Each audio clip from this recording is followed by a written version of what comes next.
Reels वाली बहू। प्रज्ञा को रील्स बनाने का बड़ा ही क्रेज है और वो दिन भर रील्स बनाती रहती है। खाते पीते घूमते फिरते घर में कॉलेज में रील्स बनाने के कारण प्रज्ञा पूरे कॉलेज में हाईलाइटेड है।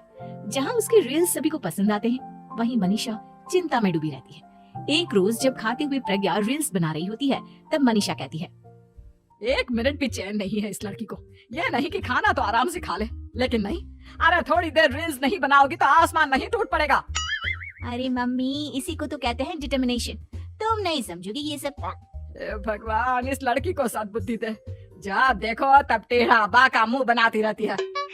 मनीषा की बात का प्रज्ञा पर जरा भी असर नहीं होता और वो खाते खाते रील्स बनाती रहती है। दिन बीतने लगते हैं और देखते देखते प्रज्ञा का कॉलेज भी खत्म हो जाता है। आए दिन कोई ना कोई मनीषा को प्रज्ञा की शादी करवाने का सुझाव दे जाता है।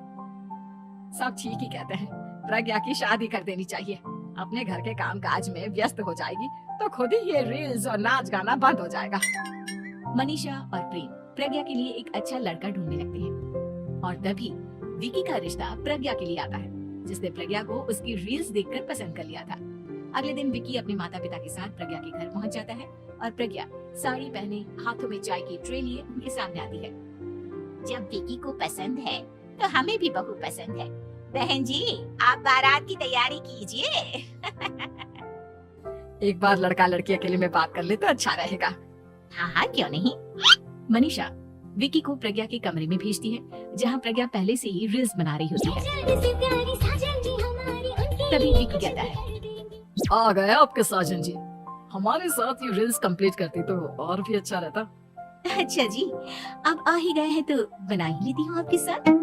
दोनों मिलकर रील्स बनाते हैं। जब वी मीट और तुरंत पोस्ट भी कर देते हैं। फिर विकी कहता है, जब आप साड़ी में चाय लेकर आई तब मुझे लगा कि कहीं मैं गलत घर में तो नहीं आ गया। अब सही है। दोनों की शादी पक्की हो जाती है और शादी के दिन भी प्रज्ञा रील्स बनाने से चूकती नहीं।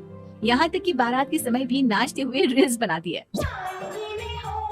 सभी लोग प्रज्ञा की तारीफ के पुल बांध देते हैं और प्रज्ञा नाचती गाती अपने ससुराल चली जाती है। सब कुछ अच्छा चल रहा होता है। प्रज्ञा यहाँ भी दिन भर हर चीज की रील्स बनाती रहती है। लेकिन कुछ दिनों के बाद जब सुनीता कहती है, बहू, ये रील्स के साथ साथ कुछ काम भी कर लिया करो। वैसे तुझे और क्या क्या बनाना आता है? मम्मी जी, वैसे तो सब कहते हैं कि मैं सब कुछ अच्छा बनाती हूँ, लेकिन मुझे लगता है कि मैं मैगी अच्छा बना लेती हूँ। हाँ, कॉफी भी अच्छा बना लेती हूँ और मुंह तो सबसे अच्छा बना लेती हूँ। हैं? अच्छा अच्छा। सुनीता अपना माथा पकड़ लेती है और कहती है, बहू, कुछ खाना बनाना भी सीख लेती। मम्मी जी, मैं लंबी प्लानिंग कर रही हूँ। जल्दी ही मैं इतनी फेमस हो जाऊंगी कि मुझे पैसे मिलने लगेंगे। हम दोनों सास बहू राज करेंगे, राज नौकर काम करेंगे और लोगों की तो लाइन लगेगी हमसे मिलने के लिए।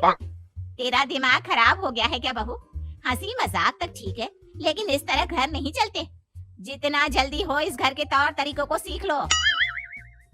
प्रज्ञा मुंह घुमाकर चली जाती है और तुरंत उसी वक्त एक रील बनाती है। ये देख सुनीता का गुस्सा 7वें आसमान पर चला जाता है और विकी के घर आते ही सुनीता उसे सब कुछ बताती है। विकी भी अब प्रज्ञा की इन हरकतों से परेशान हो जाता है। तुम टेंशन मत लो मम्मा, मैं देख लूंगा। विकी कमरे में जाता है तो देखता है कि प्रज्ञा रील्स बना रही है। विकी बड़े ही प्यार से प्रज्ञा से कहता है, प्रज्ञा, इन सब के लिए मैं तुम्हें मना नहीं कर रहा हूँ, लेकिन फिर भी हर वक्त तो ये अच्छा नहीं लगता ना। समझने की कोशिश करो, मुझे भी तुम्हारा थोड़ा वक्त चाहिए। मैं जब ऑफिस से आता हूँ तो मुझे समय देने की जगह इसी में लगी रहती हूँ। तुम ज्यादा ही सोच रहे हो। तुम भी मेरे साथ रील्स बनाओ ना, तुम्हें भी बहुत अच्छा लगेगा। तुम्हें इज्जत से कोई बात समझ में नहीं आती क्या? दिमाग खराब हो गया है तुम्हारा इस चकाचौंध से। अगर तुमने अपना रवैया नहीं बदला तो मैं तुमसे दूर चला जाऊंगा। तुम ही रिश्ता लेकर आए थे, मुझे लड़कों की कमी नहीं थी और ना आज है। विकी दरवाजा पटक कर चला जाता है। धीरे धीरे विकी प्रज्ञा से दूर होता जाता है। एक रोज मनीषा प्रज्ञा के ससुराल उससे मिलने जाती है। तब सुनीता उससे कहती है, बहन जी, अब आई है तो कुछ दिन यहाँ रहकर जाइएगा। आप ही का घर है। हाँ मम्मी, बहुत दिन हो गए तुम्हारे साथ एक भी रील नहीं बनाई मैंने। प्रज्ञा तुरंत अपने फोन में रील्स ऑन कर लेती है। ये सब मुझसे नहीं होता। तेरा ये भूत अभी तक नहीं उतरा क्या? बहन जी, आप कुछ कहती नहीं क्या इसे? जब आप ही कुछ नहीं कर पाई तो मैं कर ही क्या सकती हूँ। सास तो वैसे ही बदनाम है। शाम को घर की लाइट चली जाती है और मनीषा प्रज्ञा से कहती है, मेरे घुटनों में बहुत दर्द हो रहा है, तू लाइट का कुछ इंतजाम करना बेटा। अच्छा कैंडल जला देती हूँ मम्मा। प्रज्ञा गाते हुए कैंडल जलाती है और खिड़की के पर्दे के पास रख देती है। मनीषा जिसे बहुत दर्द हो रहा है वो सो जाती है और प्रज्ञा हमेशा की तरह अपनी रील्स में लग जाती है। उधर कैंडल की वजह से पर्दा आग पकड़ लेता है और मनीषा के कमरे में आग लग जाती है। बचाओ, कोई है, बचाओ। सभी भागते हैं और विकी कमरे की आग बुझाने में लग जाता है, लेकिन तब तक मनीषा आधी जल चुकी थी। मनीषा की हालत देख प्रज्ञा रोने लगती है। विकी मनीषा को तुरंत हॉस्पिटल ले जाता है और उसे एडमिट कराता है। विकी प्रज्ञा से कहता है, देख लिया ना, तुम्हारे इस नाच गाने की वजह से आज तुम्हारी माँ की जान जाते जाते रह गई। अब पता नहीं तुम और क्या चाहती हो। उधर डॉक्टर कहते हैं, इनकी हालत बहुत नाजुक है, आधे से ज्यादा जल चुकी है। प्रज्ञा रोती हुई मंदिर में जाती है और भगवान के आगे जाकर कहती है, भगवान मेरी माँ को ठीक कर दो, मैं कसम खाती हूँ हाथ से ये रील्स बनाना छोड़ दूंगी, बस मुझे मेरी माँ वापस मिल जाए। 2 दिन बीत जाते हैं और मनीषा खतरे से बाहर आ जाती है। पेशेंट अब ठीक है, आप लोग उनसे मिल सकते हो।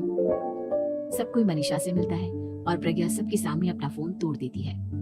मुझे माफ कर दो मम्मा, मैंने तुम लोगों की बातों को नजरअंदाज किया। बेटा कोई भी चीज जरूरत से ज्यादा खराब है। मैंने तुम्हें रील्स बनाने से कभी मना नहीं किया, लेकिन हर वक्त एक ही चीज तो सही नहीं है। मैं समझ गई हूँ मम्मा, आई एम सॉरी। प्रज्ञा उस दिन से रील्स बनाना छोड़ देती है और पूरी तरह से अपने घर में लग जाती है।